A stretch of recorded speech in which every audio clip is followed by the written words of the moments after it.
Shalom, shalom Jemaat GKI Penuai Wolongkong. Apa kabar semuanya dimanapun Anda berada siang hari ini? Tentunya luar biasa karena kita punya Tuhan yang luar biasa. Ukuran sukses Anda ditentukan oleh seberapa kuat keinginan Anda, setinggi apa impian-impian Anda, dan bagaimana Anda mengelola kekecewaan dalam hidup Anda. Ulangan 31 ayat 6 berkata demikian. Kuatkanlah dan teguhkanlah hatimu, jangan takut dan jangan gemetar karena mereka. Sebab Tuhan Allahmu, Dialah yang akan berjalan menyertai engkau. Dia tidak akan membiarkan engkau dan tidak akan meninggalkan engkau. Tuhan selalu mengabulkan doa orang-orang yang memiliki keyakinan pada janjinya dan kemauan kuat untuk mewujudkan harapannya. Amin. Bapak Ibu yang dikasihi oleh Tuhan, mari siang hari ini kita beribadah bersama-sama dengan penuh antusias, sukacita bagi Tuhan Raja kita. Selamat beribadah. Tuhan Yesus memberkati. Shalom semuanya. Kembali kita mau bersama-sama menaikkan pujian kita kepada Tuhan. Terlebih dulu mari siapkan hatinya. Apabila ada yang mau bawa handphone atau mungkin memainkan handphonenya, gadgetnya, ya dipersilakan untuk ditaruh dulu saudara-saudaraku, karena kita mau menghadap takhta kudusnya Tuhan, ya. Untuk beberapa menit kemudian kita mau datang kepada Tuhan, kita mau naikkan penyembahan kita kepada Tuhan. Haleluya, haleluya. Yes, kami percaya Tuhan, di saat kami datang ke hadirat-Mu Tuhan, Kau membawa satu mujizat sukacita bagi kami semua Tuhan. Haleluya. Datang ke hadirat Tuhan dengan hati yang penuh sukacita. Datang ke hadirat Tuhan dengan senyum dan muka yang gembira. Tanggalkan beban dan kesedihan yang ada di dalam hatimu. Kenakan jubah pujian, sambut hadirnya Sang Raja. Datang ke hadirat Tuhan, datang ke hadirat Tuhan dengan hati yang penuh sukacita. Amin. Datang ke hadirat Tuhan dengan senyum dan muka yang gembira. Tanggalkan beban dan kesedihan yang ada di dalam hatimu. Kenakan jubah pujian, sambut hadirnya Sang Raja. Dan gunung-gunung pun bersorak-sorai memuji Dia. Haleluya.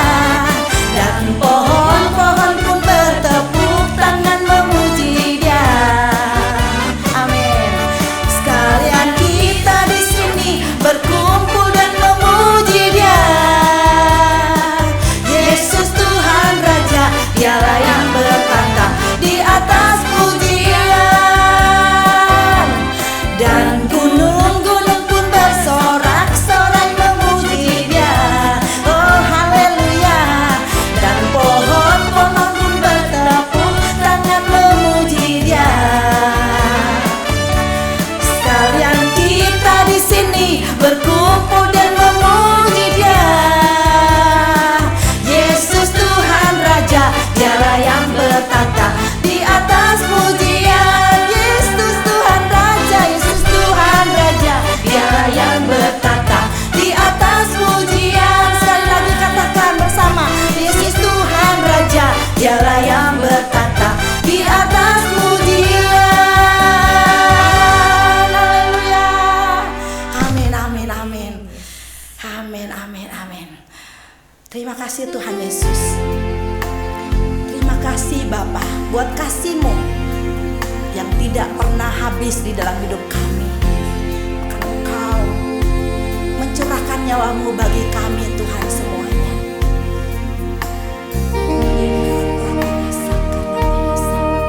Haleluya, Jesus, Jesus. Dan kami mau kembalikan untuk hormat pujian akan nama-Mu Tuhan. Terima kasih Bapa. Yesus, Kau sungguh baik. Yesus,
Shalom, puji nama Tuhan, senang sekali bisa bersama-sama ibadah secara online JKI Penuai Walongong, di mana di tahun ini kita JKI Penuai Walongong mendapatkan visi yang baru, Essential to God.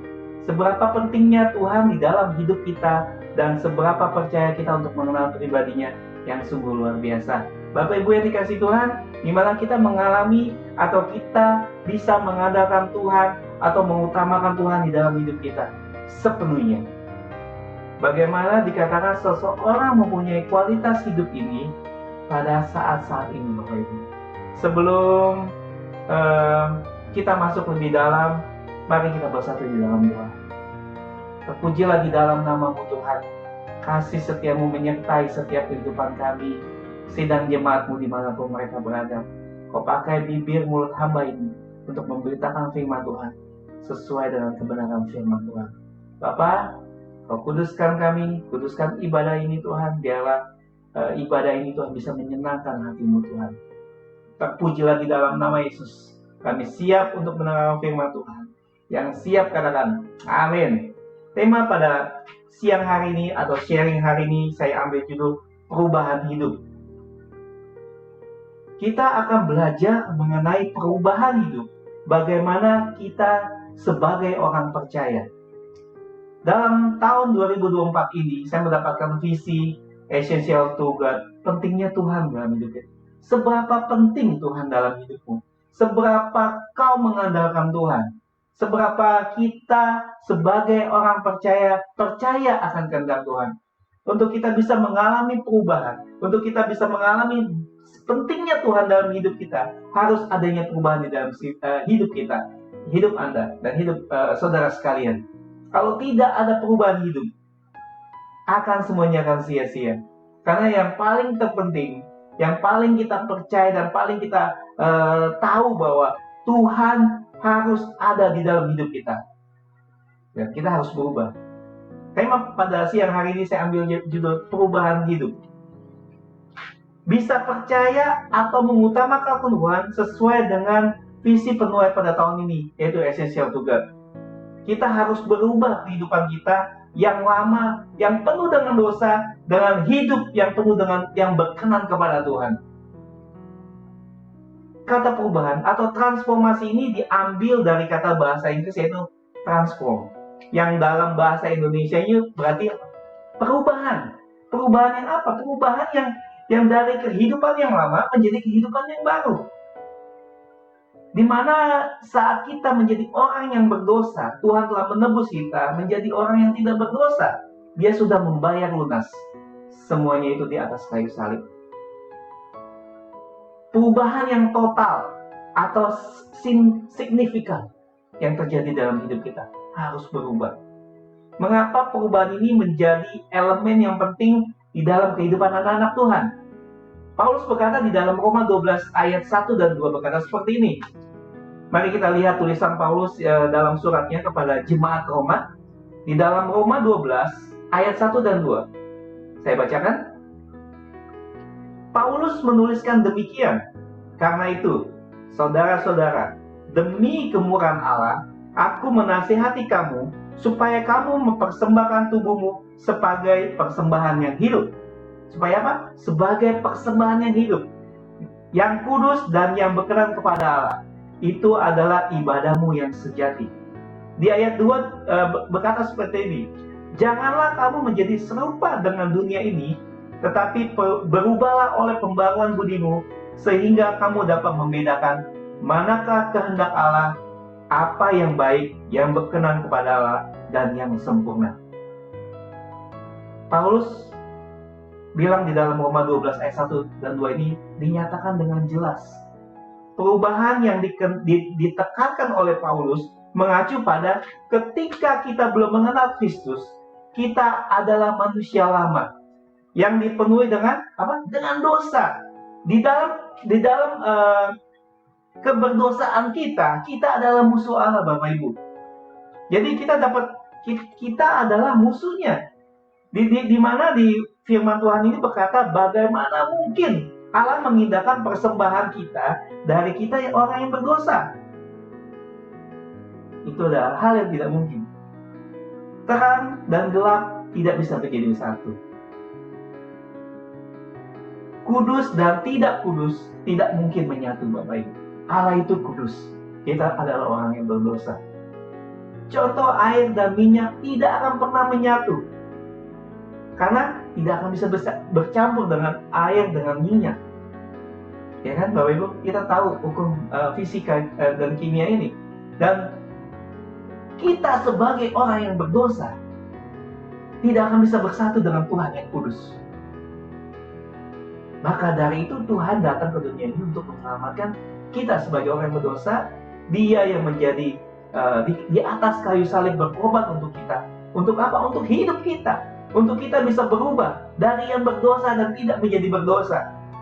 Namun Allah sangat mengasihi manusia ciptaannya. Oleh karena itu kasih anugerahnya, Allah memberikan putranya yang kudus, yang satu-satunya, yaitu Yesus Kristus, mati di atas kayu salib untuk menebus siapa? Menebus orang-orang yang mau percaya kepadanya. Itulah kebenaran firman Tuhan. Darah Kristus membasuh kita sampai bersih dari semua dosa kita, dan kita diubahkan menjadi manusia yang baru. Kita bisa tahu bahwa Tuhan Yesus berkorban. Dia mencucurkan darahnya sehingga dosa manusia dihapus bersih, dan Tuhan adalah jaminan hidup kita. Tuhan yang selalu menyertai kehidupan orang percaya. Di dalam kehidupan kita harus adanya perubahan. Perubahan dalam hal apa? Perubahan dari orang yang berdosa menjadi tidak berdosa. Karena itu adalah prinsip kebenaran firman Tuhan. Itulah Allah sendiri yang menyerahkan anaknya yang tunggal, Yesus Kristus, untuk mati di atas kayu salib. Jadi perubahan ini sama seperti metamorfosis yang terjadi pada kupu-kupu. Kalau Bapak Ibu tahu, secara biologis kupu-kupu mengalami perubahan yang sangat drastis. Dari seorang ulat, dari seekor ulat, dia berbeda dengan bentuknya yang semula. Dan kita tahu bahwa kupu-kupu sebelum transformasi menjadi kupu-kupu yang baik, yang bagus, dia adalah seekor ulat. Dan perubahan itu memang tidak mengenakan, Bapak Ibu. Perubahan itu sekali-sekali akan mengandung gesekan atau memberikan kita efek yang sangat menyakitkan kita. Karena perubahan yang kita harus alami harus perubahan yang total, yang benar-benar, yang sungguh-sungguh. Perubahan ini sering terjadi pada ketika kita, orang yang percaya kepada Kristus, hanya saja karena kita masih hidup dalam tubuh fisik yang sudah dicemari oleh dosa ini, Bapak Ibu. Kita masih mungkin jatuh dalam dosa setelah kita percaya kepada Kristus. Dan kita sering mengalami itu.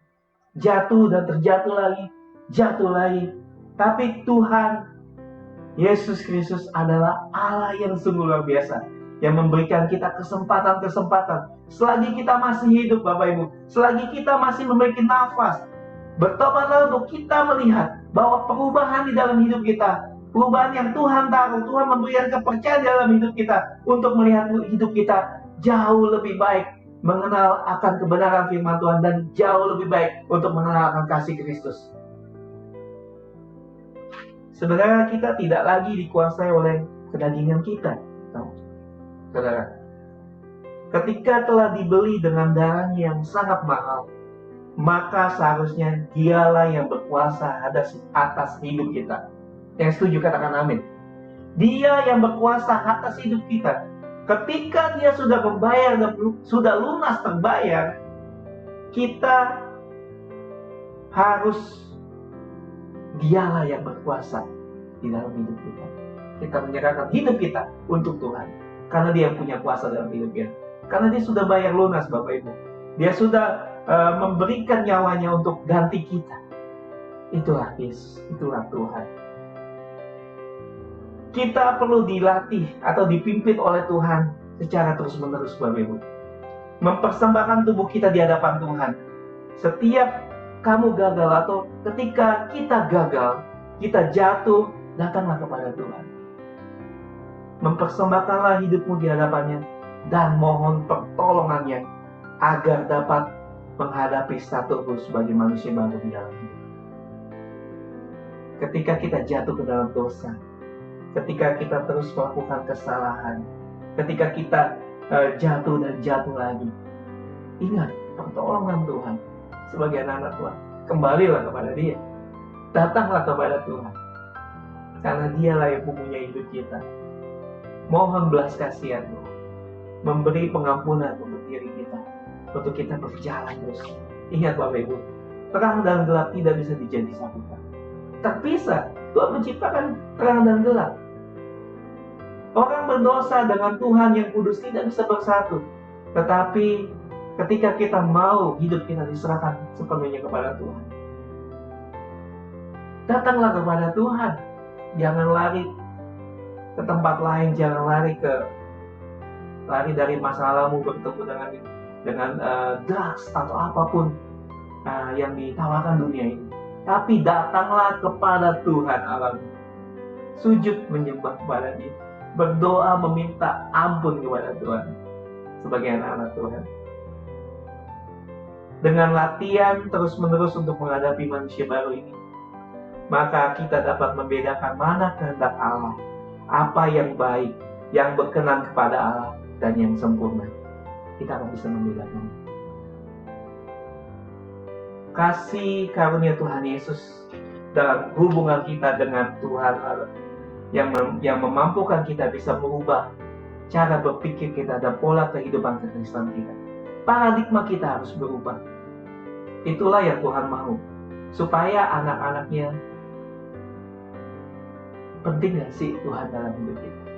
Seberapa penting sih Yesus dalam hidup kita? Atau hanya sekedar ya datang ibadah, habis itu pulang dan melakukan dosa? Ingat Bapak Ibu, Tuhan masih memberikan kesempatan kita untuk kita berbalik kepadanya. Tuhan masih memberikan hidupnya dalam hidup kita untuk kita datang kepadanya, meminta ampun. Karena kita tahu kasih karunia Tuhan itu, hubungan dengan kita adalah Tuhanlah yang memampukan kita untuk berubah, atau cara berpikir kita, atau paradigma kita, pola hidup kekristenan kita. Tuhan yang memampukan kita, bukan karena kuat dan gagahmu, kata firman Tuhan, tapi karena apa? Kebenaran firman Tuhan yang memampukan. Apa yang baik dan apa yang berguna baru dapat dimengerti di saat kita memiliki hubungan yang intim dengan Tuhan Yesus melalui apa? Doa, penyembahan, melalui apa? Firman Tuhan, konsel. Itu yang menguatkan kita setiap minggunya. Saudara-saudara, bila saudara atau Bapak Ibu belum memiliki konsel, cari ketua komsel-komsel yang ada. Untuk apa? Untuk kita maju bersama Tuhan. Kita bisa diteguhkan hari demi hari, bulan demi tahun, bahkan melewati tahun ini Bapak Ibu. Tahun ini adalah tahun yang tidak gampang. Kita tahu bahwa kehidupan orang Kristen, ketika kita mendapatkan zona yang nyaman, kita akan berpikir untuk malas ke gereja, lebih baik kita mencari uang, lebih baik kita mencari kehidupan better life. Betul, itu kita harus mencari. Sebagai anak Tuhan tidak boleh malas. Dan saya aminkan itu. Tetapi kita harus tahu bahwa kita sebagai orang percaya, kita sebagai anak-anak Tuhan, kalau kita mengutamakan Tuhan, kalau kita percaya sepenuhnya 100% dalam hidup kita hanya untuk Tuhan, Tuhan akan membackup hidupmu. Jangan pernah khawatir Bapak Ibu, karena Tuhan yang selalu memberikan kehidupan yang baik dalam hidup kita. Dia merancangkan rancangan yang terbaik dalam hidupmu. Rancanganku bukanlah rancanganmu. Dia yang memberikan damai sejahtera itu. Karena Tuhanlah yang berdaulat atas hidup kita. Ia selalu memberikan rancangan yang terbaik. Rancangan kita adalah rancangan kecelakaan Bapak Ibu.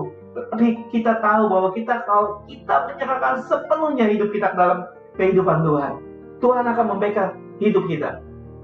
Percaya dan aminkan itu. Karena firman Tuhan berkata seperti itu. Bagaimana kita mampu menerima suatu perubahan di dalam hidup kita? Apa yang harus kita mengerti? Saya catat 3 poin untuk sharing firman Tuhan pada siang hari ini tentang perubahan hidup. Apa sih yang harus kita lakukan? Yang pertama, poin pertama itu, perubahan hidup adalah suatu keharusan. Saya dapat di dalam Matius 9 ayat 17 berkata seperti ini. Begitu pula anggur yang baru tidak diisikan ke dalam kantong kulit yang tua. Karena jika demikian kantong itu akan koyak, sehingga anggur itu terbuang dan kantong itu pun hancur. Tetapi anggur yang baru disimpan orang di dalam kantong yang baru pula. Di dalam apa? Di kantong yang baru. Dan dengan demikian terpeliharalah kedua-duanya. Kita tahu bahwa suatu keharusan artinya adalah jika kita tidak berubah, maka hidup kita tidak akan berkembang dan maksimal. Saya ulang, jika hidup kita tidak berubah, kita tidak akan berkembang dan berbuah secara maksimal. Untuk menerima berkat yang baru, kita harus memiliki paradigma yang baru, Bapak Ibu, saudara-saudara sekalian. Ketika pola pikir kita, paradigma kita berubah, seperti ayat firman Tuhan di dalam Matius 9 ayat 17 berkata seperti ini, kita tahu bahwa anggur yang baru tidak bisa dijadikan satu dengan kantong yang lama. Dan firman Tuhan jelas berkata, itu akan hancur, itu akan terkoyak, Bapak Ibu. Ketika hidup kita diperbarui oleh Tuhan, kita mendapatkan kasih dan karunia Tuhan. Kita harus meninggalkan kehidupan kita yang lama untuk kita bisa melaju dan berbuah secara maksimal. Itu yang firman Tuhan katakan. Kita tahu bahwa kehidupan yang lama kita harus tinggalkan. Kita datang dalam kehidupan yang baru yang Tuhan sudah berikan. Dia berkorban untuk kita, dia mati untuk kita. Itu yang Tuhan berikan. Kehidupan kita yang lama harus kita tinggalkan. Itu tidak akan bisa berguna untuk kita. Ketika anak Tuhan menjalani kehidupan yang baru dengan Tuhan, dengan destiny yang baru dengan Tuhan, melangkah dengan suatu tujuan yang baru, melangkah dengan satu harapan yang baru, Tuhan akan menuntun hidup kita. Tuhan akan memberikan kita solusi, memberikan kita jalan keluar, memberikan kita kekuatan, memberikan kita pengharapan yang baru, Bapak Ibu. Itulah firman Tuhan. Inilah kebenaran firman Tuhan yang ingin saya sampaikan. Yang pertama, perubahan hidup adalah suatu keharusan. Kita harus berubah untuk kita bisa mau memaksimalkan paradigma pola pikir kita. Yang kedua, perubahan hidup menuntut suatu tekad untuk meninggalkan hidup yang lama. Saya ambil di dalam Efesus 1 ayat 4 berkata seperti ini. Sebab di dalam Dia, di dalam siapa? Di dalam Dia, Allah telah memilih kita sebelum dunia dijadikan, supaya kita kudus dan tak bercacat di hadapan-Nya. Tuhan sudah memilih hidup kita terlebih dahulu. Tuhan sudah memilih hidup kita di dalam dunia ini supaya kita apa? Supaya kita tidak bercacat di hadapan Dia. Dia sudah merancangkan rancangan yang terbaik dalam hidup saudara. Ketika kita gagal, ketika kita mungkin kehilangan pekerjaan, atau ribut masalah rumah tangga, atau masalah apapun yang Bapak Ibu hadapi saat ini, tetap percaya dan andalkan Tuhan, karena Dia telah memilih kita terlebih dahulu, Bapak Ibu. Dia merancangkan perancangan damai sejahtera buat hidupmu. Firman Tuhan pada siang hari ini dalam Efesus 1 ayat 4 ini, itu juga menegur kehidupan saya, Bapak Ibu. Ketika kita sudah malas membaca firman Tuhan, kita sudah meninggalkan Tuhan, mungkin jauh dari apa yang orang bilang, kok nggak lama ya nggak kelihatan. Ketika kita hanya mementingkan diri kita sendiri, tapi Tuhan tidak pernah meninggalkan kita. Tapi kita selalu yang melepaskan tangan Tuhan, dan kita pegang. Kita yang melepaskan, Bapak Ibu, bukan Tuhan yang melepaskan. Tuhan selalu menunggu kita, menuntun kita. Selagi kita masih ada kesempatan, balik untuk mengenal Tuhan, balik untuk lihat perkenanan Tuhan di dalam hidup kita, perkenanan hidup kita di dalam tuntunan tangan Tuhan. Kita sebagai anak-anak Tuhan, kita sebagai domba yang hilang. Di dalam cerita Alkitab dikatakan ada 100 kalangan domba dan gembalanya kehilangan satu. Apa yang dicari? Apa yang dia lakukan? Dia mencari satu yang hilang. Ini perumpamaan yang sangat fundamental buat kehidupan saya. Tuhan tahu di saat kita lemah, di saat kita tidak berdaya, di saat kita tersesat, di saat kita terhilang. Dia yang mencari kehidupan kita, bukan kita yang mencari Tuhan. Tuhan yang mencari hidup kita, Bapak Ibu. Dia yang mau hidup kita berubah. Dia yang tahu bahwa kehidupan kita, dia yang punya, Bapak Ibu. Dia yang megang hidup kita. Dia yang menuntut kehidupan kita. Itulah Tuhan kita. Tuhan yang luar biasa. Perubahan hanya terjadi ketika kita melangkah keluar dari zona nyaman. Tuhan telah memilih dan menetapkan hal yang terbaik, bahkan lebih dari apa yang kita pikirkan. Anda pikirkan. Tuhan memberikan yang terbaik, jauh yang terbaik yang diberikan. Tetapi jika Anda atau jika kita, saudara-saudara, tidak pernah melangkah untuk meraihnya, Anda tidak akan pernah mendapatkan apa-apa. Anda tidak akan mendapatkan hal itu. Kita harus keluar dari zona nyaman kita.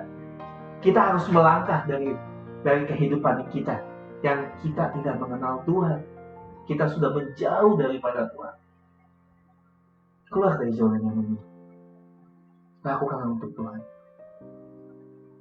Karena Dia sudah lebih dulu mengasihi kita. Dia sudah lebih dulu merancangkan rancangan dan senjata itu buat hidupnya. Amin.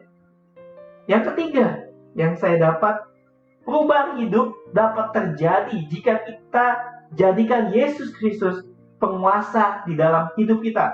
Di dalam Roma 6 ayat 16 berkata seperti ini. Apakah kamu tidak tahu bahwa apabila kamu menyerahkan dirimu kepada seseorang sebagai hamba untuk mentaatinya, kamu adalah hamba orang itu. Yang harus kamu taati baik dalam dosa yang memimpin kamu kepada kematian, maupun dalam ketaatan yang memimpin kamu kepada kebenaran. Ayat ini menceritakan bahwa perubahan hidup yang sesungguhnya bukanlah bersifat sementara, tetapi harus terus-menerus. Perubahan yang harus terus-menerus hanya akan terjadi jika hidupmu dikuasai dan dipimpin oleh Kristus. Katakan amin. Perubahan hidup kita harus dikuasai dan dipimpin oleh Kristus. Itulah perubahan yang sesungguhnya. Kita tidak mungkin berubah hanya sementara, Bapak Ibu. Kita meminta ampun hanya sekali dua kali, enggak. Yang tadi firman Tuhan berkata, Dia merancangkan hidup kita. Ketika kita melakukan kesalahan, ketika kita melakukan dosa, Tuhan Yesus setia, Bapak Ibu, menunggu kita untuk berbalik kepadanya, meminta ampun kepadanya, bersujud, menangis di bawah kaki Tuhan. Tuhan, Lord, ampuni aku. Lord, ampuni aku. Tuhan, jamah hidupku. Aku tidak ingin berdosa lagi. Aku ingin lakukan perubahan, Tuhan. Aku ingin terus, Tuhan, ada di dalam rencanamu, Tuhan. Karena rancangan Tuhan adalah rancangan yang terbaik. Dia tidak mungkin menyalahkan kita.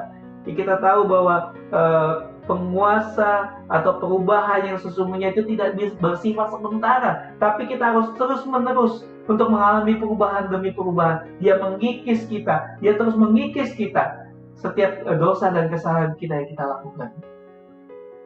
Ketika engkau menjadikan Yesus sebagai penguasa, artinya engkau sedang menundukkan hatimu kepada Tuhan dan membiarkan kehendak Tuhan yang memimpin hidupmu. Ketika kehidupan kita serahkan kepada Tuhan, I surrender Lord. Hidup kita buat Tuhan. Apa yang kita lakukan, biar kehendak Tuhan yang jadi untuk memimpin hidup kita. Jangan kita serahkan hidup kita terhadap yang lain, tapi serahkan hidupmu, hidup saudara kepada Tuhan, karena Dia mempunyai hidup. Dia yang mempunyai hidup kita. Karena di kita telah dibayar lunas oleh darahnya. Karena Dia berkorban untuk hidup kita. Dialah Tuhan kita sebagai penguasa hidup kita. Jadi perubahan yang harus kita lakukan tidak bersifat sementara, harus terus kita lakukan day by day, hari demi hari, tahun demi tahun. Kita harus menjadi baik dan semakin baik di hadapan Tuhan. Jadi 3 poin yang saya ingin sampaikan, yaitu pertama apa? Perubahan hidup adalah keharusan. Katakan keharusan. Keharusan, kita harus mengadakan perubahan hidup dalam hidup kita jika kita mau dipimpin oleh kehendak Tuhan. Yang kedua, perubahan hidup menuntut suatu tekad untuk meninggalkan kehidupan yang lama. Kita harus meninggalkan kehidupan kita yang lama. Kita tidak bisa membawa kehidupan kita yang lama untuk datang kepada Tuhan yang kudus, karena Dia mempunyai hidup kita. Amin. Yang ketiga, perubahan hidup dapat terjadi jika kita jadikan Yesus Kristus penguasa di dalam hidup kita. Jadikan Tuhan sebagai penguasa dalam hidup kita. Kau akan merasakan, kau akan melihat mukjizat demi mukjizat terjadi dalam hidupmu. Tuhan akan menuntun hidupmu. Tuhan akan memberikan solusi dan jalan keluar yang terbaik. Di mana saat engkau menghadapi keterpurukan sekalipun, di mana engkau menghadapi gelombang kehidupan sekalipun, Tuhan ada bersama dengan engkau. Tuhan ada bersama dengan kita, karena Tuhan yang menyertai hidup kita mulai hari ini sampai selama-lamanya. Kita percaya bahwa Yesus Kristus mati buat kita, mati buat orang yang percaya. Kita sebagai anak-anak Tuhan, jangan meninggalkan iman kita, jangan lepaskan iman kita, jangan meninggalkan pengharapan kita di dalam Kristus. Hanya di dalam Kristus ada jalan keluar, hanya di dalam Kristus ada kekuatan yang baru. Hanya di dalam Kristus ada pertolongan Tuhan yang menuntun kehidupan kita sampai hari ini. Jadi hari ini ya, jika kita gagal, jika kita masih gagal, jangan menyerah, saudara-saudara. Kamu tidak berjalan sendirian. Ada Roh Kudus yang berjalan bersamamu dan menolongmu dalam proses latihan kita seumur hidup. Selagi kita masih hidup, selagi Tuhan masih memberikan kita kesempatan, pakai itu. Pakai itu Bapak Ibu. Karena Dia Allah yang hidup, bukan Allah yang mati. Dia Yesus yang hidup, yang memberikan kita kekuatan demi kekuatan, lebih lagi kekuatan untuk kita bisa melewati badai kehidupan yang sedang mengalami kegoncangan ekonomi, yang sedang mengalami masalah keuangan, yang sedang mengalami masalah kesehatan, yang sedang mengalami masalah rumah tangga. Ingatlah, Tuhan Yesus selalu setia dalam hidup kita. Tuhan Yesus yang selalu menopang kehidupan kita. Tetap semangat, tetap berjuang, karena kita tidak sendiri. Ada Roh Kudus, ada Roh Allah bersama dengan kita. Katakan amin. Haleluya. Saya percaya dan saya aminkan firman Tuhan ini. Karena setiap kita, anak-anak Tuhan, harus tetap berjuang, harus tetap semangat. Karena ada Roh Kudus dalam hidup kita. Dia memberikan penolong yang setia untuk kita berjalan bersama Tuhan.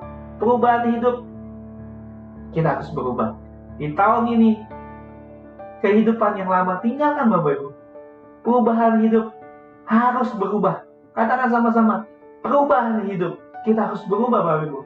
Karena tahun demi tahun kita lewati jangan sama seperti tahun yang lalu. Tapi kita lihat bahwa ada kemenangan-kemenangan yang menanti kita hari demi hari, bulan demi bulan, tahun demi tahun. Ada perubahan yang nyata di dalam hidup kita. Yang gagal, bangkit. Yang terpuruk saat ini, percaya dan berdoa. Tuhan Yesus setia menolongmu. Yang sedang sakit saat ini, berdoa kepada Tuhan. Terus berharap kepada Dia. Dia sumber pengharapan. Dia terus Tuhan yang menolong kehidupanmu dan kehidupan saya saat ini. Banyak hal yang sudah saya lewati. Banyak hal yang sudah saya lalui. Tuhan yang sama yang menolong saya dari dulu sampai sekarang. Tuhan yang selalu setia menolong kehidupan saya sebagai hamba Tuhan. Dimanapun Anda berada, Bapak Ibu, Saudara-saudara sekalian, percaya dan andalkan Tuhan. Jangan kita hilang pengharapan, jangan kita lupa akan kebaikan Tuhan. Tapi kita harus berubah. Amin. Haleluya. Mari kita berdoa. Terima kasih Tuhan atas segala kebaikan-Mu Tuhan. Hamba telah selesai berbicara Tuhan. Biarlah firman ini Tuhan terus tertanam kuat di dalam kehidupan sidang jemaat-Mu dimanapun berada. Kami percaya bahwa firman yang kami dengar saat ini Tuhan, Engkau yang terus, Roh Kudus terus yang mengingatkan kami. Hanya dalam nama-Mu Tuhan kami berdoa, kami mengucap syukur. Haleluya. Amin. Shalom. God bless you. Haleluya, puji Tuhan, ibadah telah selesai. Sebelumnya kita mau memberi persembahan. Ada beberapa pengumuman yang saya mau sampaikan. Ibadah JKI Penuai Wollongong akan kembali onsite. Mari Bapak Ibu, saya undang kembali onsite ke rumah Tuhan. Mari sama-sama kita beribadah di rumah Tuhan di 129 Jardine Street, Fairmeadow, Wollongong City, New South Wales pada tanggal 9 Maret jam 1 siang. Mari yang sama-sama berlokasi di Wollongong area, mari datang, bisa hubungin kita semua untuk tahu lebih jelas lagi. Dan juga saya ada pengumuman, kita akan adakan Easter, di Easter kita adakan retreat di tanggal 29 Maret sampai tanggal 1 April, berlokasi di Hotel Stanford. Ya, Hotel Stanford Sydney pada tanggal 29 Maret sampai 1 April. Mari kita book, kita ikut, jangan mau ketinggalan berkat-berkat Tuhan bersama Pastor Rubin Ong. Ya, untuk informasi lebih lanjut boleh hubungi saya. Mari sama-sama kita mau bawa persembahan kita. Mari sebelumnya kita bersatu hati, berdoa bersama-sama. Yesus yang baik, terima kasih untuk ibadah yang telah selesai dari awal, dari pertengahan hingga akhir ya Bapak. Kami mengucap syukur Engkau sungguh baik Bapak dalam kehidupan kami. Biar apa yang kami dengar, firman-firman, kebenaran firman-Mu dapat bertumbuh di dalam hati kami, dapat menjadi kekuatan, menjadi rema dalam kehidupan kami ya Tuhan. Terima kasih Tuhan, kini saatnya kami mau memberi persembahan, perpuluhan kami atau ucapan syukur kami ya Bapak. Biar semua ya Bapak bisa kami berikan yang terbaik yang datang daripada Engkau ya Bapak. Terima kasih Tuhan, biar kiranya Engkau yang memberkati tangan-tangan yang memberi dengan sukacita. Di dalam nama Tuhan Yesus, kami berdoa mengucap syukur. Mari sama-sama kita katakan, amin. Haleluya, ibadah telah selesai. Saudara-saudara sekalian, saya ada sedikit pengumuman bahwa retreat akan diadakan pada tanggal 29 Maret sampai tanggal 1 Januari di tempatnya di Stanford Hotel yang berbintang 5 yang sangat luar biasa. Kita berdoa, kita mempunyai visi, kesatuan hati yang sama bahwa kita harus bersama-sama datang untuk kita retreat. Kita akan dilayani oleh pastor yang sangat luar biasa, Pastor Rubin Ong. Akan melayani kita selama 3 hari Bapak Ibu. Jangan lewatkan kesempatan ini. Jangan lewatkan kesempatan-kesempatan yang Tuhan beri Bapak Ibu. Karena kita tahu kita akan mendapatkan banyak hal di retreat ini. Catat tanggalnya 29 sampai tanggal 1. Blok tanggal itu izin sama bos untuk kita bisa datang retreat bersama-sama. Kita akan mengalami lawatan Tuhan yang luar biasa Bapak Ibu. Saya percaya dan saya aminkan. Setiap kita akan mengalami kehidupan yang baik, kehidupan yang baru, kehidupan yang terus Tuhan berikan kekuatan untuk kita melewati tahun ini. Amin. Mari kita bersatu dalam doa. Terima kasih Tuhan, terima kasih Bapak. Hamba berdoa Tuhan untuk kebaktian JKI Penuai Wollongong Tuhan. Biar Engkau yang terus Tuhan pakai Tuhan kebaktian ini, baik onsite maupun online Tuhan. Kami percaya Bapak tidak ada hal yang sia-sia yang kami lakukan Bapak, karena kami lakukannya untuk Engkau Tuhan, bukan untuk manusia Bapak. Kami sebagai hamba-hamba-Mu Tuhan, ajar kami tetap setia melayani-Mu Tuhan sampai akhir hidup kami Bapak. Kaulah yang berdaulat atas hidupku, Kaulah yang berdaulat atas hidup kami semua Bapak. Terima kasih untuk pelayan-pelayan Tuhan yang sudah mensupport kebaktian online, baik online maupun onsite Tuhan. Semua karena kebaikan-Mu Tuhan, semua karena keanugerah-Mu Tuhan. Kami bisa mempunyai unity yang kuat di hadapan-Mu, bersama-sama melayani Tuhan. Bapak, kami percaya Tuhan, firman yang kami dengar saat ini Tuhan, kami tangkap, kami renungkan Tuhan, menjadi dan berbuah lebat Tuhan untuk kehidupan kami. Saya berdoa untuk teman-teman atau Bapak Ibu yang sedang menghadapi sakit saat ini. Apapun sakitmu tuh yang Anda hadapi, percaya Tuhan Yesus yang akan memberikan kesembuhan. Percaya Tuhan yang memberikan belas kasihan untuk kesembuhan Bapak Ibu sekalian. Kejar hati Tuhan, minta belas kasihan Tuhan, karena di dalam belas kasihan Tuhan ada kesembuhan terjadi, pemulihan terjadi, kuasa kesembuhan terjadi di dalam nama Tuhan Yesus. Tidak ada yang mustahil bagi Engkau, karena semuanya mungkin bagi Engkau Tuhan. Berdoa juga untuk teman-teman yang mencari pekerjaan saat ini. Hamba berdoa Tuhan, biar Kau membukakan lapangan-lapangan pekerjaan dimanapun mereka berada, dimanapun anak-anak-Mu berada Tuhan. Kami percaya Engkau memberikan solusi yang terbaik, Kau memberikan jalan keluar yang terbaik. Saya percaya dan saya aminkan Tuhan, bahwa Engkau menyertai setiap kehidupan anak-anak-Mu, orang-orang yang percaya kepada Engkau Tuhan, tidak akan pernah sia-sia. Terpujilah di dalam nama-Mu Tuhan. Yang berbeban berat saat ini, yang banyak pikiran, yang kena mental health saat ini, hamba berdoa Tuhan, berikan kesembuhan Tuhan. Mental health juga Tuhan, Kau sembuhkan Tuhan, biar mereka bisa hidup secara normal kembali Tuhan, menemukan kehidupan yang baik dan kehidupan yang baru Tuhan. Saat ini hamba berdoa dan hamba percaya Tuhan, Kau yang menyertai hidup anak-anak-Mu, sidang jemaat-Mu, maupun hamba-hamba-Mu dimanapun mereka berada. Terpujilah di dalam nama Yesus. Yakinkan itu dan percayakan itu, bahwa Tuhan selalu menyertai kehidupan kita. Mari Bapak Ibu, angkat kedua tanganmu, terima berkat yang datang daripada Tuhan. Karena kami percaya Tuhan, kasih setiamu menyertai setiap kehidupan kami, dimanapun Tuhan kami berada Tuhan. Bawa berkat Tuhan yang berlimpah-limpah dari Allah Bapa, persetujuan kasih daripada Tuhan Yesus Kristus, penyertaan penghiburan yang datang daripada Roh Kudus, menyertai hidupku dan hidupmu, mulai hari ini sampai Maranatha Yesus datang kedua kalinya. Hanya di dalam nama Yesus kami berdoa, kami percaya dan kami aminkan. Yang percaya katakan, amin, amin, amin. Shalom. God bless you all.